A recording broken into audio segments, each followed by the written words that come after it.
Welcome back to another video of Solving the Visual Program, talking about the experience. Listen to the noise attacks. Alright? Listen to that noise attack. As soon as I got up to put on my shoes to go get my daughter, immediately afterwards they started, as I'm leaving the apartment, they started with the noise.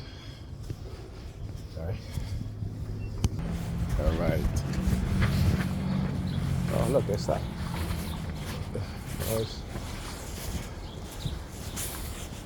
As I said, oh, look, they stopped. So, the New York Federal Department, what they'll do again, if you're a TI and you're outspoken about what's happening to you, you're going to constantly be under surveillance because you realize that what's happened to you it's not a psychological problem that you were innately born with, but it's perpetrated on you by external factors. So now they got to keep you under surveillance, right? Because now that anger that you feel when you come to that realization, and as I said, it's something that when you perpetrate this sort of terrorism on a person, right? These dark triads, they don't want retribution from that person or that group of people, right? So they have to keep you constantly under surveillance. And that's what I said. That's why I don't just look at my program and my targeting as just specifically within me, but within, we doing hand signals to each other. Look.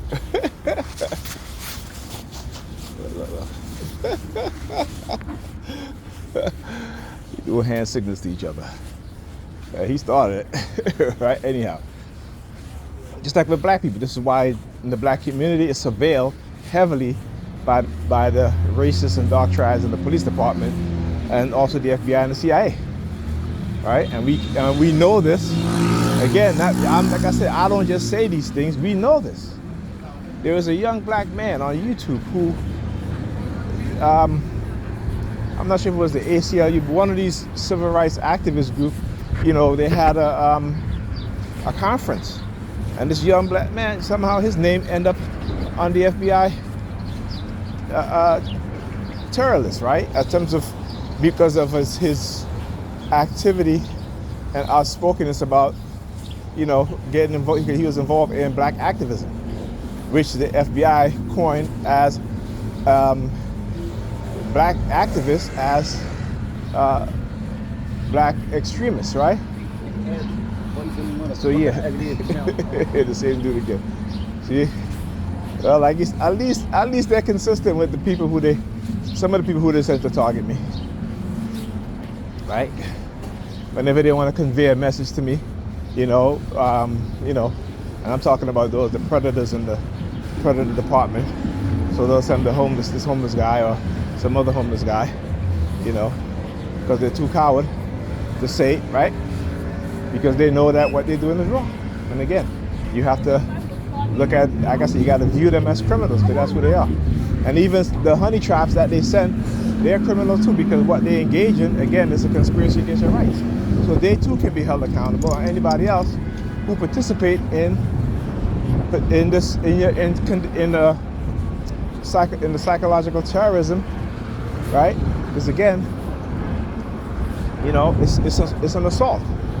It's not a physical. Sometimes it could be a physical assault, but psychological assault is that of also, right? It's also against the law, right? And courts have recognized this, all right? Now what they try to do is, again, try not to have the victims have an opportunity to take what they're saying to court or to trial, right? And this is what every TI wants, that, right? At least those of us who want to shed light on what's going on, right? Because again, the more the public becomes aware of these things, is the more the baby theme. The baby theme, I'll tell you. Yeah. And again, also too, my black brothers, as well as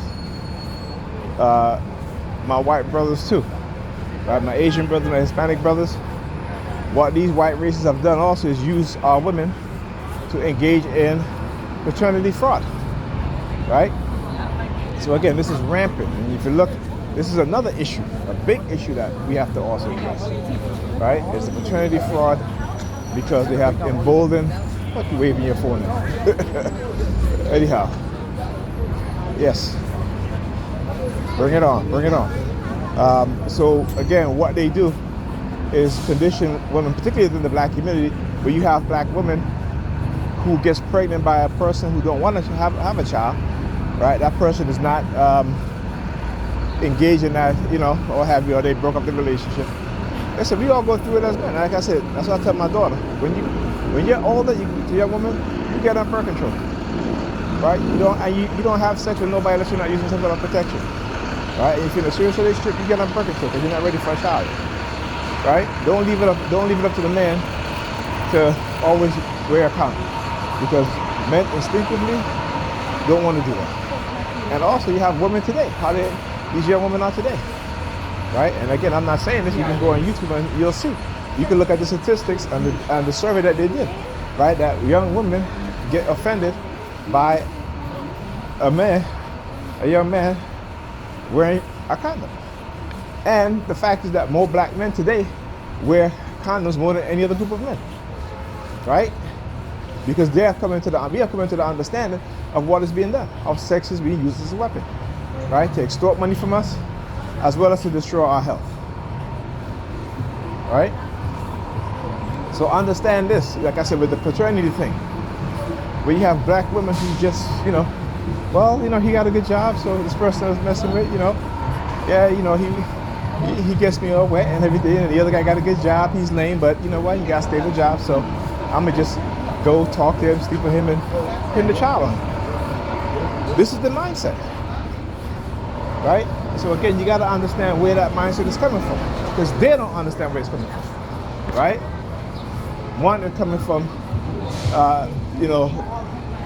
least financial opportunities, particularly within the home, and particularly if they're being raised by a single mother, right?